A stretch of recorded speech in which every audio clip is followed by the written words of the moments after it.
తరబడి నిర్లక్ష్యానికి గురైన సాగునీటి రంగాన్ని, వ్యవసాయాన్ని, రైతాంగాన్ని మళ్ళీ జీవం పోసింది మన తెలుగుదేశం పార్టీ ప్రభుత్వం, మన నాయకుడు ఎన్టీ రామారావు గారు, అలాగే మన నాయకుడు చంద్రబాబు నాయుడు గారు అని చెప్పి కూడా నేను తెలియజేస్తా ఉన్నా. అదేవిధంగా ఇవాళ రైతుకు కావాల్సింది భూమి కావాలి, నీరు కావాలి,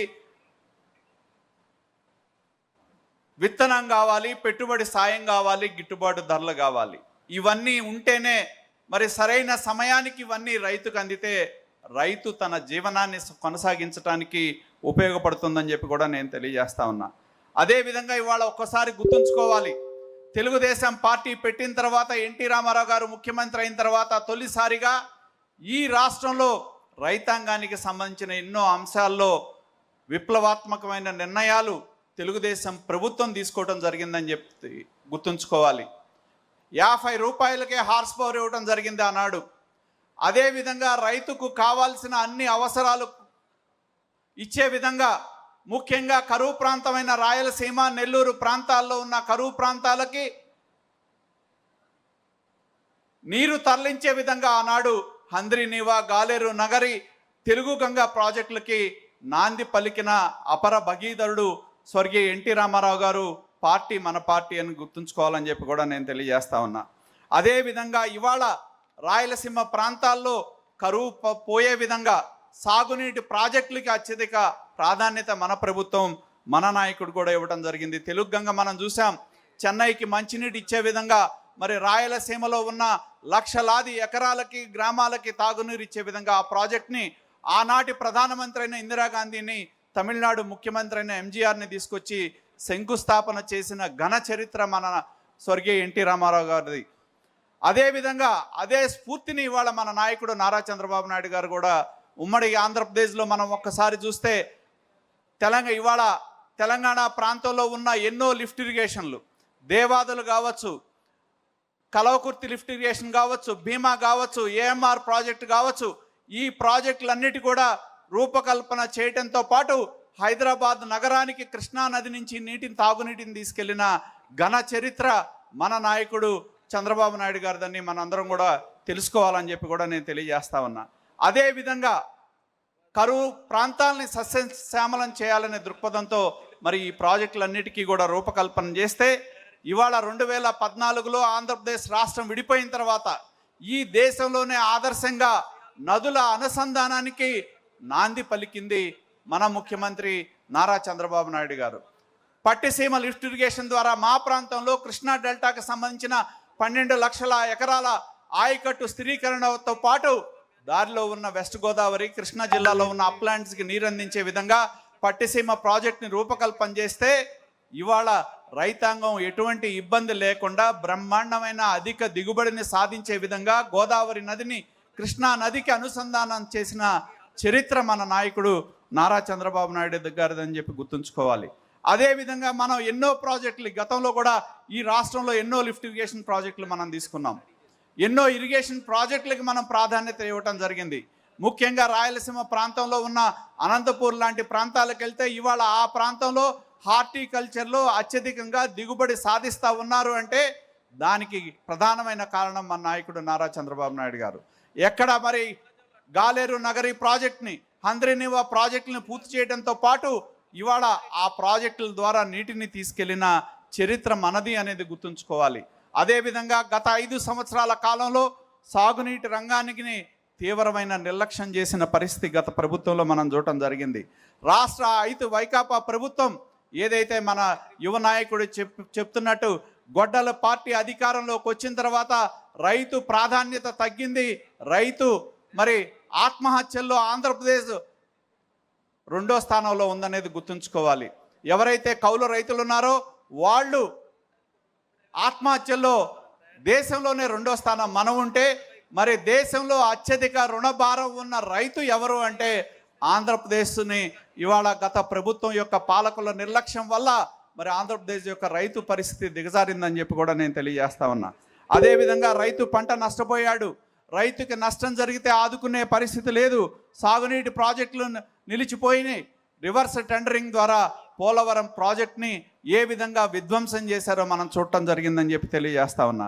రాయలసీమ ప్రాంతంలో నీళ్లు లేక పంటలు ఎండిపోయిన పరిస్థితి గత ప్రభుత్వాల కాలంలో మనం చూసాం.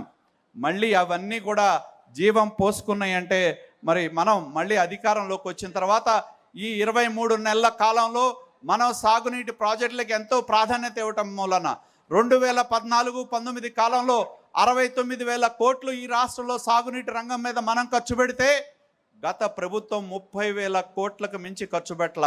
మళ్ళీ మనం అధికారంలోకి వచ్చిన తర్వాత ఈ 23 నెలల కాలంలో 23,000 కోట్ల రూపాయలు సాగునీటి ప్రాజెక్టులో ఖర్చు పెట్టి ఇవాళ పోలవరం ప్రాజెక్టులో మొన్నే మనం చూసాం R&R కింద 2,500 కోట్ల రూపాయల R&R ప్రాజెక్ట్ కింద ఇచ్చిన చరిత్ర తెలుగుదేశం ప్రభుత్వాన్ని మన నాయకుడు నారా చంద్రబాబు నాయుడు గారు దాన్ని గుర్తుంచుకోవాలని చెప్పి తెలియజేస్తా ఉన్నా. గతంలో మనం చూసాం ఉమ్మడి ప్రకాశం జిల్లాలోని వెలుగొండ ప్రాజెక్టులు పనులు పూర్తి కాకుండానే జాతికి అంకితం చేసిన పరిస్థితి. ఇవాళ ఈ ప్రభుత్వం వచ్చిన తర్వాత R&R ప్రాజెక్టు కింద ఇవ్వాల్సిన డబ్బులు ఇవ్వడంతో పాటు వెలుగొండ ప్రాజెక్ట్ని రాబోయే 2 సంవత్సరాల కాలంలో పూర్తి చేసి ఆ జిల్లాలో సస్యశ్యామలం చేసే విధంగా ఈనాడు మన ముఖ్యమంత్రి గారు ఎంతో ప్రాధాన్యత ఇవ్వటం జరుగుతూ ఉంది. ముఖ్యంగా మన లక్ష్యం ఒక్కటే, ఈ రాష్ట్రంలో ప్రతి ఎకరాకి మనం సాగునీరు అందించాలనే లక్ష్యంతో మనం చూస్తూ ఉన్నాం. ప్రతి రైతు మోములో చిరునవ్వు చూడాలనే లక్ష్యంతోనే మన ప్రభుత్వం పనిచేస్తూ ఉందని చెప్పి కూడా గుర్తుంచుకోవాలని చెప్పి తెలియజేస్తా ఉన్నా.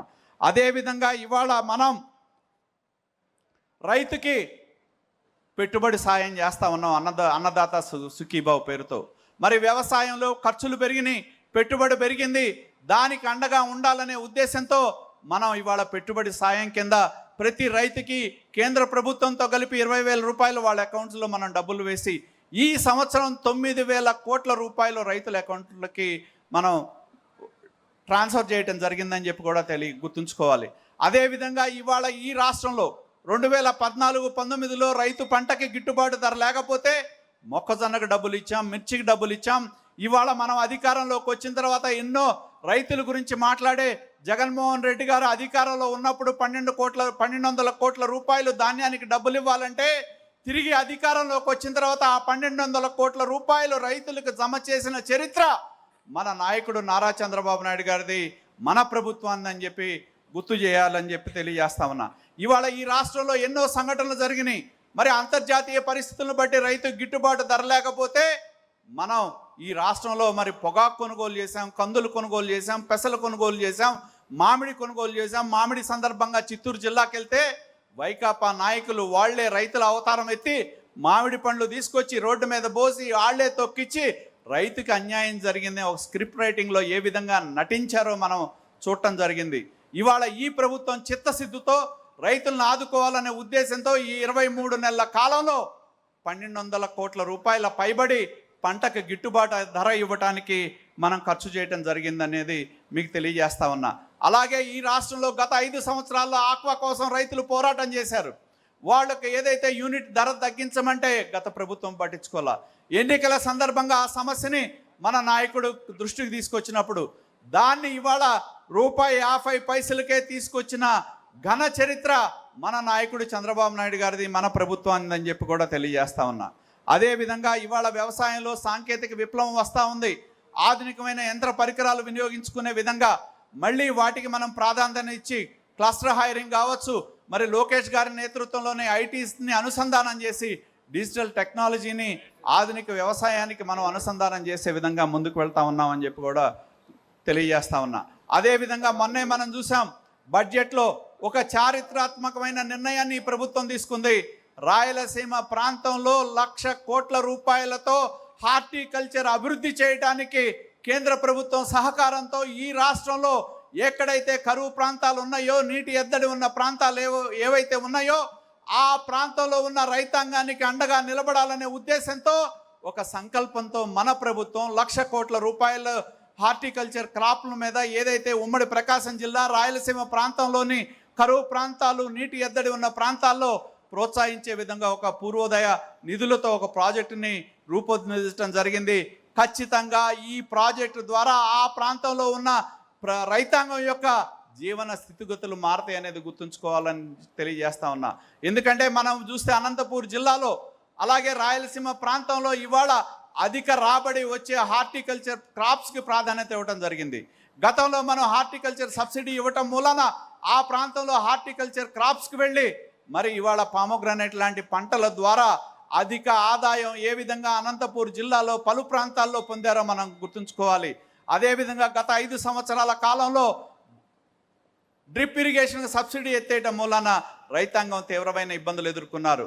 మళ్ళీ మన ప్రభుత్వం వచ్చిన తర్వాత ఇవ్వటం మూలానే మళ్ళీ ఇవాళ ఆ ప్రాంతంలో ఈ ప్రాజెక్టు ద్వారా మరి వేలాది మంది రైతుల యొక్క మోముల్లో చిరునవ్వు నిండాలి అనేది మన నాయకుడి యొక్క సంకల్పం.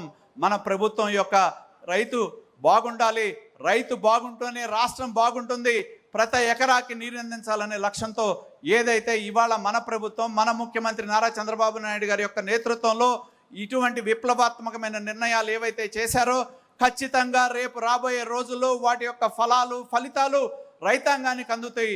రైతులు సంతోషంగా ఈ రాష్ట్రంలో ఉండే విధంగా ఈ నిర్ణయాలు ఉపయోగపడతాయని చెప్పి తెలియజేస్తూ నాకు ఈ అవకాశం ఇచ్చినందుకు ధన్యవాదాలు తెలియజేస్తూ సెలవు తీసుకుంటా ఉన్నా. Thank you.